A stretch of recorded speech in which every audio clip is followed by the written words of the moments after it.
dentro desse tema, primeiro que é o seguinte, ninguém pensou em mapear todos os pontos de receptação.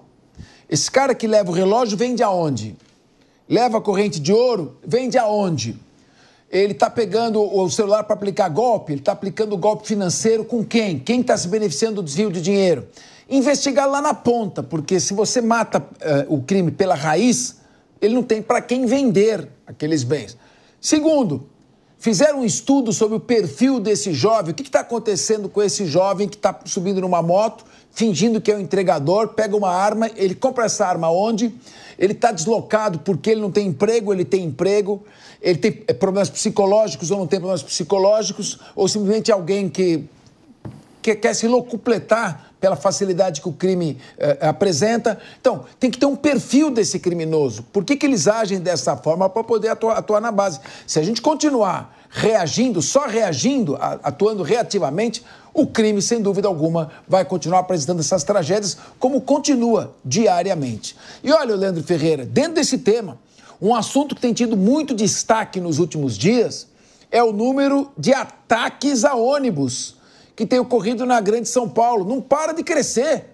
Desde o dia 12 de junho, Dia dos Namorados, 544 veículos foram apedrejados na capital, a Grande São Paulo e também na Baixada Santista. Mais de 500 veículos. Imagina, os passageiros estão lá, vem uma pedra, pode matar uma pessoa. A Polícia Civil trabalha com 3 linhas de raciocínio. Primeira, aquela que eu antecipei e a que eu acredito. Uma ação planejada e coordenada pelo PCC, mas sem motivação clara. Concordo com a primeira parte. Ataques por pessoas influenciadas por desafios em redes sociais ou uma possível sabotagem de empresas que perderam contratos com a prefeitura. Até o momento, um suspeito já foi identificado e já teve a prisão decretada. Meu querido Leandro Ferreira, é fato que o PCC, essa organização criminosa, disputa licitações para transporte urbano e refeições em presídios. Sei disso porque empresários que disputavam essas licitações e concorrências receberam ligações, telefonemas ameaçadores para que abrissem mão de disputar a determinados nichos. E no setor de ônibus, a mesma coisa. Há um setor muito específico, uma região da cidade muito específica em que o PCC gosta de explorar. Claro que eu não vou antecipar, porque é claro que isso é uma ação que depende de sigilo. Eu pergunto a você, o crime organizado nesse crescimento, o país praticamente está com os olhos voltados para outra realidade. O crime organizado continua crescendo. Como você vê dentro de todo esse contexto? Apedrejamento de ônibus em ação provavelmente sistematizada e organizada, latrocínios, lavagem de dinheiro.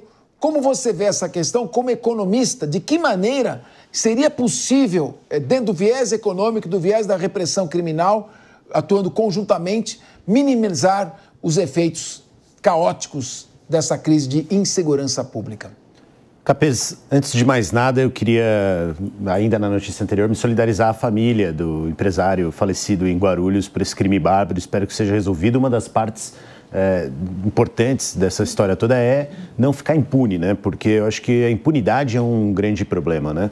E acho que o Capês foi bem, disse que a arma que a pessoa carregava, o empresário carregava, acabou se tornando um fator de vulnerabilidade, porque você perde o elemento de surpresa para se tornar um ponto de interesse. Leandro, sem te interromper, dentro do seu raciocínio, quando o marginal se aproxima e ele vê a vítima com uma arma, a primeira reação dele, ele também está nervoso, é atirar. Então você vê delegados sendo vítimas de latrocínio, morreram 2. Por quê?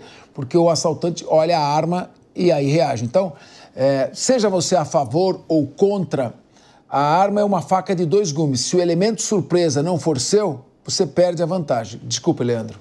Acho que você mesmo colocou esse no início da discussão, mas eu queria me solidarizar também, Capês, com a família do Guilherme Dias dos Santos Ferreira, que foi um rapaz de 26 anos que saiu do trabalho, foi confundido por um policial, um rapaz negro à noite, saindo do trabalho na sexta-feira, foi confundido por um policial militar como um assaltante, estava carregando um livro e uma marmita e foi barbaramente assassinado com um tiro na cabeça por esse policial, que está preso em flagrante, inclusive, por conta da situação que teve. Então, eu sei que toda morte é de se lamentar, toda morte violenta, seja no acidente, seja num crime, né? Mas eu não acho que a gente tem que dar notícia só do cidadão do Porsche que teve seus anéis levados, mas também desse trabalhador que infelizmente faleceu, um jovem negro na estrada de Parelheiros ali, morto por um policial com um tiro na cabeça porque carregava uma marmita que foi confundida com arma.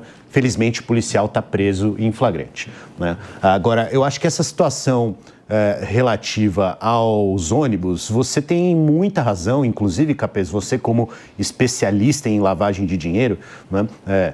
Pelo lado do estudo. É alguém que pode contribuir. Você, inclusive, muito. Me prestigiou no lançamento do livro. Foi um prazer e sigo lá, tá lá. Então, só para especialista em legislação sobre lavagem de dinheiro, ficaria melhor para mim. Obrigado. Também acho que fica melhor para você. Mas é algo que com quem eu aprendo sobre esses temas, inclusive porque você sabe bem que leio as obras dos meus amigos, companheiros que eu prestigio em lançamentos de livros desse tipo. Eu acho que tem um elemento aí que é o seguinte, não é, Capesa, que a única escorregada no tomate que você deu foi a seguinte, não é que o PCC gosta de explorar o sistema viário, né, o sistema de mobilidade em uma determinada região. É ali onde ele encontra a oportunidade para isso, né? E a oportunidade precisa ser resolvida do ponto de vista do planejamento do poder público para que só quem participe desse tipo de sistema econômico seja alguém com a capacidade de entregar o produto que está sendo ali negociado em licitações e que seja alguém legítimo, alguém idôneo, né? Então, o que a gente precisa é um planejamento melhor, uma atuação dos órgãos de segurança para impedir que esses atores disputem negócios do Estado, como, por exemplo, o sistema de mobilidade. Eu não sei o que está por trás desses ataques, eu pego o ônibus bastante, inclusive, tenho medo desse tipo de coisa acontecer, como aquela cena que a gente viu ali, né? Muito mais medo disso, inclusive, do que de assalto à mão armada, embora já tenha sido assaltado em São Paulo também dessa forma, né? Mas eu não queria que a gente jogasse na lata do lixo, Capês. A gente tem uma audiência aqui do Brasil todo. Esses dias eu estava em Minas Gerais, fui recebido lá num seminário por gente que estava assistindo a Jovem Pan lá no Sebrae em Minas, né? A gente tem uma audiência do Brasil todo, eu acho que a gente tem que ter responsabilidade com algumas situações, como por exemplo quando a gente diz o Rio de Janeiro está perdido, é um narco-estado. Não é. Gente, vão para o Rio de Janeiro, é uma cidade maravilhosa, você tem que tomar os cuidados devidos, mas ali é um lugar para ser feliz. Assim como em São Paulo você vai ter oportunidade de visitar lugares interessantes, fazer negócios, fazer turismo, e assim como em Salvador, onde eu vou passar minha semana de férias esse ano, né? Você tem também a oportunidade de conhecer muito da cultura brasileira. A gente tem que valorizar isso. Sabe por quê, Capês? É ocupando o espaço público com qualidade que a gente vai impedir esse tipo de crime. Ali naquela cena do empresário, por exemplo, a gente viu um muro longo, uma rua vazia. Rua tem que ter gente, a calçada tem que ser andável, o sistema de transporte tem que ser acessível, né? Para que a gente tenha ocupação do espaço público com qualidade, iluminação com qualidade e aí sim não ficar vulnerável a esse dia a dia violento que a gente passa, mas não vamos jogar a água do banho fora com a criança. Venha para São Paulo, venha ver as belezas de São Paulo, vá para o Rio, vá para Salvador e não deixe que esse tipo de coisa te assuste, porque é isso que esses marginais querem. Muito bem. E Leandro Ferreira, Ministério do Turismo. Agora, eu quero dizer, meu querido Leandro Ferreira, que eu sou muito bem recebido no Rio de Janeiro também, tenho muitos amigos lá. Fiz várias palestras em Minas Gerais também, em todo o Brasil. Então, Salvador vou direto. Obrigada, então, não vem fazer demagogia que você que é o amiguinho do Rio, que eu também sou. Eu queria ouvir agora Ricardo Rous, porque Trump está pedindo passagem para voltar. Mas antes eu quero... O que você achou de tudo isso que você ouviu, desta visão mais lúdica trazida por Leandro Ferreira? Capês, como é fictício o mundo da esquerda caviar, né? Tudo bonito, vamos passear, ocupar o espaço público. Segurança pública é uma pauta séria, lida com a vida das pessoas, com o patrimônio das pessoas e não faz segurança pública fazendo discurso preocupado com sul global, com não sei o quê. Nós temos que... Cadê o reforço das nossas fronteiras? Portos, aeroportos, competência do governo federal, por onde entram as drogas, por onde entra o armamento. Onde está? Cadê a política pública para isso? Aí vamos lá com calma, que segurança pública é um tema bastante, mas muito complexo. Se nós formos olhar o anuário de segurança pública aqui no Brasil, e o discursinho aqui de arma, aqui, de ocupa ali, é sempre discursinho de esquerda. O anuário mostra que os estados, como o estado de São Paulo, Santa Catarina, Paraná, vêm melhorando a sua segurança pública, diminuindo a criminalidade. Aonde ela está aumentando quando você olha o recorte nacional? Estados do Norte, Nordeste, Bahia, provavelmente um dos estados mais violentos, se não o mais violento do Brasil hoje, há muito tempo governado por quem? Pelo PT. Então, existem jeitos de se governar onde você consegue realmente dar seriedade para as questões da segurança pública, que será certamente o tema da discussão na eleição de 2026. E aí não vai adiantar vir com um discursinho de A, B, C ou D, vai ter que ter propostas sérias. A gente pode até contestar os métodos e o jeito, mas quando se quer fazer algo com a segurança pública, se consegue. Vamos dar uma olhada ali em El Salvador o que está acontecendo.